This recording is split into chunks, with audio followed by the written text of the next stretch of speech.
We don't sleep when we are tired. We sleep when we are good. Again, we don't sleep when we're tired. We sleep when we are. Every morning, this is what I do.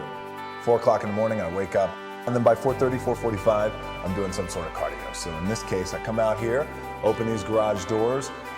It's still dark outside, so it's just me and a whole bunch of Blair Witch things that are happening out there in the woods. And I jump on this thing. I do this, and then I'll have breakfast, and then I will go do all my strength and conditioning training at a gym for about an hour, and then I'll go to set. That's the magic hour. That 4 o'clock in the morning is when no one else is up, so no one else is bothering you, and you can focus on whatever work you have to get done. Every single day, you've got to win the day. Just win today. Just worry about today. Make a habit of winning today. All right? So when you're first starting out on a goal, whether it be business, whether it be fitness, whatever it is, it doesn't matter. You're in a process of changing your actions. You're in the process of changing things that are so ingrained into your brain that anything else seems like tremendous discomfort, tremendous work, all right? It's a pain in the ass. That is normal. It's not just, your goals or your situation. Every single person who ever attempts to get in shape, whoever attempts to build a new company or progress in their career goes through that process because you're breaking habits, all right, and replacing them with new ones. Let's talk about time today and how to bend it, how to manipulate it, and how to use it to your advantage. The elite performers look at time and use time completely differently than the people who perform at an average level.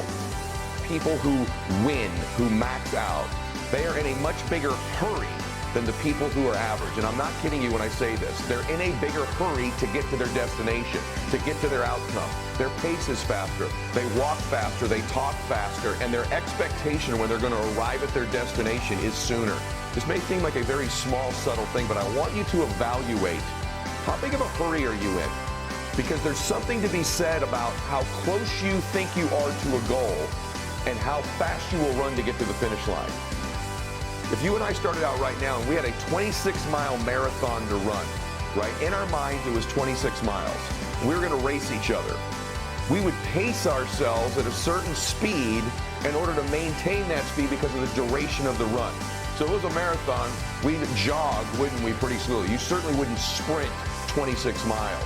And so because the destination, because the finish line is so far away, our pace or our hurry is limited based on how far away we think we are or when we'll arrive there. But if you and I were to run a 100-yard dash, would the pace be the same? Because the finish line is so much closer, we'd run full speed from the minute we took off, wouldn't we? Because of the proximity of how close the finish line is. I don't sleep when I'm tired. I sleep when I'm done. All right? This is beast mode. Beast mode. If you're a gazelle, you might not want to write this down.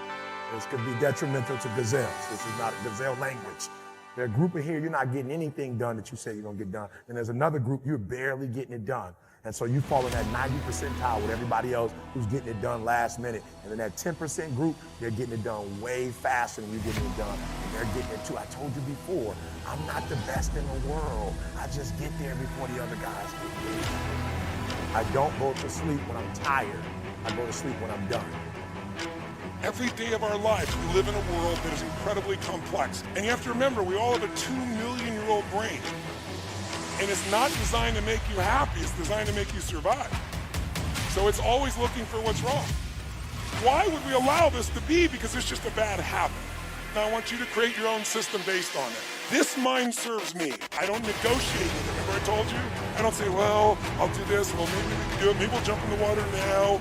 It's like, it knows I'm not here to negotiate. When I say it, we do it. That's what we want to train ourselves to do. Whenever you want to make a change or improve something, the first place you want to prove it is in your mental, emotional state. The people that win in life don't necessarily have more vision than you. See, it's not a lack of vision always that means that you are going to lose. It's a lack of a type of vision, which is depth perception. You think you're further away from the outcome, and so you pace yourself like it, and you jog all the time throughout your life. The people that win may have a bigger vision, but they have accurate depth perception. They understand how close their goals are, how close their outcome is, and they're constantly in a sprint to get there throughout their day. That means consequently, they get started earlier and they finish later. They get up earlier. Throughout the day, they're in a bigger hurry to get to the places they need to be because the finish line in their mind is so much closer.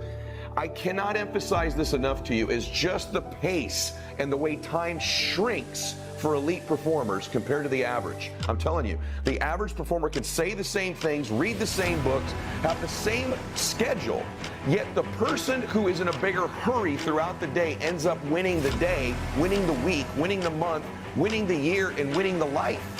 And so please evaluate your pace. You should be in a so much bigger hurry than everybody around you. You almost have people telling you to slow down a little bit. So that's number one, is you've got to be in a bigger hurry. Either you're going to control your time or your time's going to control you. Either you are going to dictate the terms of your life or you're going to be somebody who reacts and responds throughout their life. If you give a purposeful effort into winning your day, that long game will become very short, very quick. Because most people can't focus on a day-to-day basis to actually win 7 days a week. People underestimate the amount of progress they can make in a year and overestimate the amount of progress they can make in 2-3 months. Not many people can actually change their habits or go from somebody who is an unproductive individual to somebody who is extremely productive and somebody who brings extreme value. You know, you might be this person listening right now, you might be the lowest dude on the totem pole at your company, but I can promise you, if you utilize what I'm talking about here, you will be 5 positions above where you are by this time next year, because the other guys aren't doing it and they're not going to do anything like it. You're going to go out and you're going to win some days. And then, because you don't believe I'm going to be successful, you will start to believe on a very small scale, hey, you know what? I can do this. I've won 3 days in a row. I can easily win a 4th. And you're going to get something called momentum. And momentum is going to drive you to win a little more. And when you win a little more, guess what happens to you? You believe a little more. I'm doing this. I can do this. This actually really isn't that hard. I'm moving forward. The power list is about ultimate productivity, but creating ultimate freedom as well. Once your 5 tasks are done, you're done for the day. You got to be disciplined. You've got to understand the purpose of the method. The purpose of the method is to teach you how to believe in yourself. The purpose of the method is to teach you how to expect winning. Not be surprised when occasionally we win. Everybody wins. We all win. But there is a big difference between people who get their wins and people who win consistently.